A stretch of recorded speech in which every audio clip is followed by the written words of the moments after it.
दोस्तों, आज के इस वीडियो में हम दिलीप कुमार की एक शानदार फिल्म मधुमती के बारे में आपको बताएंगे। मधुमती कहा जाए तो हिंदी फिल्मों की पहली हॉरर फिल्म थी। वैसे तो मधुबाला और अशोक कुमार की फिल्म महल भी कुछ ऐसी ही सस्पेंस फिल्म थी, लेकिन मधुमती हॉरर के साथ साथ पुनर्जन्म की कहानी को हिंदी सिनेमा के पर्दे पर पहली बार पेश किया गया था। फिल्म के डायरेक्टर थे बिमल रॉय और फिल्म का सुपरहिट संगीत दिया था सलील चौधरी ने। फिल्म की कहानी यूँ थी कि एक तूफानी रात को जब तेज हवाओं के साथ बारिश हो रही है और बादल गरज रहे हैं, ऐसे में वीरेंद्र नामी एक नौजवान, जो कि दिलीप कुमार का दूसरा जन्म वाला रोल है, एक दोस्त तरुण बोस के साथ अपनी पत्नी को लेने जल्द से जल्द रेलवे स्टेशन पहुंचना चाहता है। लेकिन अचानक एक बड़ा सा दरख्त रोड के बीचों बीच गिर पड़ता है और रास्ता बंद हो जाता है। तो ड्राइवर इनसे कहता है जब तक कुछ मजदूरों का इंतजाम नहीं हो पाता, पास ही में एक हवेली है, वहां जाकर आप इंतजार करें। मजबूरन दोनों एक पुरानी और डरावनी किस्म की हवेली में आते हैं, जहां एक पुरस्कार चौकीदार और इनके हालात सुनकर इन्हें हवेली में रात गुजारने की इजाजत देता है। रविंदर के साथ इस हवेली में कुछ अजीब गरीब वाकयात पेश आते हैं। हवा से एक तस्वीर गिर पड़ती है तो इसके मुंह से बेख्तियार निकल जाता है उग्र नारायण। तो दोस्त हैरानी से पूछता है, तुम्हें ये नाम कैसे मालूम? फिर चौकीदार ने बताता है कि ये नाम इसके मालिक का था, जिसको मरे हुए कई साल बीत चुके हैं। बहरहाल दोनों सोने की कोशिश करते हैं। तूफान और तेज होता जाता है। अचानक वीरेंद्र को एक लड़की की चीख सुनाई देती है। वो चौंक कर उठ बैठता है। फिर एक लड़की के रोने की आवाज के पीछे पीछे वो दौड़ता है, मगर वो अचानक गायब हो जाती है और वीरेंद्र मधु मधु चिल्लाता है। तो इसका दोस्त भी आ जाता है। तब वीरेंद्र को अपने पिछले जन्म की कहानी याद आती है, तो वो अपने दोस्त को बताना शुरू करता है। फिल्म फ्लैशबैक में चली जाती है। एक खूबसूरत पहाड़ी इलाके में दिलीप कुमार, जिसका नाम आनंद है, एक टिम्बर स्टेट में बतौर मैनेजर आता है, जिसका मालिक उग्र नारायण नामी एक निहायत आवारा सख्त मिजाज किस्म का ठाकुर होता है। आनंद फुर्सत के वक्त कुदरती नज़ारों की पेंटिंग करता रहता है। इस दौरान मधुमती नामी एक पहाड़ी लड़की से इसको प्यार हो जाता है। इसकी खूबसूरती पर उग्र नारायण की भी बुरी नजर रहती है। मधुमती का बाप उग्र नारायण से सख्त नफरत करता है। जब उसे मालूम होता है कि मधुमती और आनंद एक दूसरे से प्यार करते हैं और आनंद उग्र नारायण का मुलाजिम है, तो गुस्से से पागल हो जाता है। लेकिन आनंद इससे कहता है कि वो मधुमती से शादी करना चाहता है। तब वो बड़ी मुश्किल से राजी हो जाता है। और दूसरी तरफ उग्र नारायण अपने उंडे तिवारी से कहता है किसी तरह मधुमती को हवेली ले आओ, तो वो मौके की ताक में रहता है। इस दौरान आनंद अपने माँ बाप की इजाजत लेने अपने घर चला जाता है और मधुमती का बाप जयंत शादी का सामान खरीदने शहर जाता है। तो मधुमती को अकेले पाकर तिवारी एक जाल बिछाकर किसी तरह आनंद के एक नौकर जानीवागर के जरिए धोखे से मधु को हवेली ले आता है, जहां उग्र नारायण इसकी इज्जत लूटना चाहता है, मगर मधु अपनी इज्जत बचाकर हवेली की छत से कूदकर अपनी जान दे देती है। मधु के बाप को जब मालूम होता है तो वो इंतकाम की आग में जलता हुआ हवेली की तरफ चल पड़ता है। रास्ते में इसकी और तिवारी की खूनी लड़ाई होती है, जिसमें दोनों मारे जाते हैं। उधर जब आनंद लौटता है और मधु के बारे में इसे मालूम होता है, तो वो जंगलों में पागलों की तरह भटकता रहता है। वहीं एक शिकारी पार्टी में इसकी नजर माधवी नामी लड़की पर पड़ती है, जो हूबहू मधुमती जैसी लगती है। तो वो मधु मधु कहकर इसके पीछे पड़ जाता है। और जब माधवी मधु की पेंटिंग देखती है और इसे जब सारा माजरा समझ आता है, तो इसको आनंद से हमदर्दी हो जाती है। माधवी के साथ इसका भाई और एक दोस्त है, जो पुलिस इंस्पेक्टर भी है।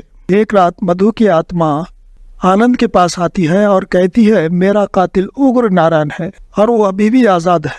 तो आनंद पुलिस के साथ मिलकर एक प्लान बनाता है कि उग्र नारायण के सामने माधवी को मधु के रूप में पेश करके इसे डराया जाए, ताकि घबरा कर वो अपना जुर्म कबूल कर ले।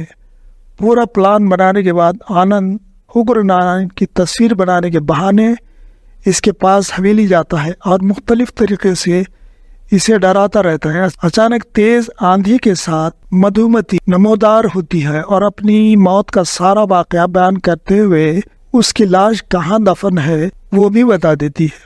उग्र नारायण बोखलाहट में अपना जुर्म कबूल करके मधु को मारना चाहता है, मगर पुलिस इसे अपने इकबाल जुर्म की वजह से गिरफ्तार करके ले जाती है। आनंद को मधु की मुस्कुराहट से शक हो जाता है और वो पूछता है, माधवी ये सब बातें तुम्हें कैसे मालूम हुई? तो मधु एक मुस्कुराहट के साथ देखती रहती है। इतने में माधवी आ जाती है और आनंद से माफी मांगकर कहती है कि इसे आने में देर हो गई। आनंद मधु के पीछे पीछे छत पर पहुंच जाता है और अनजाने में छत से गिरकर इसकी भी मौत हो जाती है। यहाँ फिल्म फ्लैशबैक से वापस आ जाती है। तूफान थम चुका है। इन्हें इत्तला मिलती है कि रात के तूफान में रेलगाड़ी का एक्सीडेंट हो गया है जिसमें कई लोग मारे गए हैं। तो वीरेंद्र स्टेशन की तरफ दौड़ पड़ता है। वहाँ इसकी बीवी राधा इसे मिल जाती है। तो रविंदर इससे कहता है कि हम दोनों जन्म जन्म के साथी हैं, क्योंकि राधा भी वैजयंती माला ही होती है जिसका ये तीसरा जन्म होता है। मधुमती, माधवी और राधा।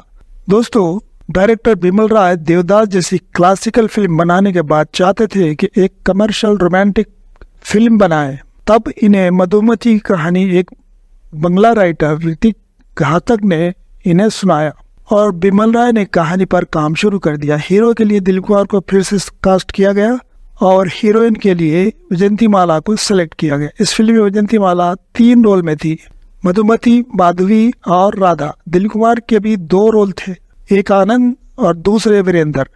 फिल्म की कहानी को उर्दू में राजेंद्र सिंह बेदी से दोबारा लिखवाया गया था और डायलॉग भी उन्होंने ही लिखे थे। फिल्म के संगीत के लिए सलील चौधरी को चुना गया। फिल्म की शूटिंग दार्जिलिंग की पहाड़ियों में की गई थी और इस फिल्म की पूरी शूटिंग आउटडोर में की गई और धुएं के बम इस्तेमाल किए गए थे। जब फिल्म के प्रिंट देखे गए तो मालूम हुआ कि प्रिंट बहुत ज्यादा डार्क हो गई है, तो उन सीनों को दोबारा शूट करने का फैसला किया गया और इसके लिए दार्जिलिंग की तरह नकली पेड़ बनाए गए और ये शूटिंग महाराष्ट्र के अगतपुरी में दोबारा की गई, जिसकी वजह से फिल्म ओवर बजट हो गई थी। तब दिलीप कुमार ने अपने प्रोड्यूसर की मदद करते हुए अपनी फीस में 70,000 रुपये कम कर दिए थे। और जैसा कि बिमल राय की फिल्मों में होता है, फिल्म के बैकग्राउंड म्यूजिक पर बहुत ज्यादा काम किया गया था। क्योंकि ये एक रोमांटिक मिस्ट्री फिल्म थी तो सलील चौधरी ने फिल्म के गाने एक से एक बढ़कर सुपरहिट बनाए थे, जिन्हें शैलेंद्र ने लिखा था। इस फिल्म का गाना आजारे परदेसी आज भी लता जी के हर एल्बम में टॉप में होता है। इसके अलावा मोहम्मद रफी साहब का गीत टूटे हुए ख्वाबों ने को कौन भूल सकता। इस तरह मधुमती हिंदी सिनेमा की एक यादगार फिल्म बन गई। इस फिल्म को हिंदी सिनेमा की टॉप रोमांटिक फिल्मों में पहले नंबर पर रखा गया है। फिल्म का प्रीमियर 12 सितंबर 1958 को मुंबई की रॉक्सी सिनेमा में हुआ था और ये इस साल की सबसे ज्यादा कमाई करने वाली फिल्म बन गई थी। इस फिल्म ने 40 मिलियन का बिजनेस किया था, जो आज रुपये के वैल्यू के हिसाब से 85 मिलियन रुपए बनता है।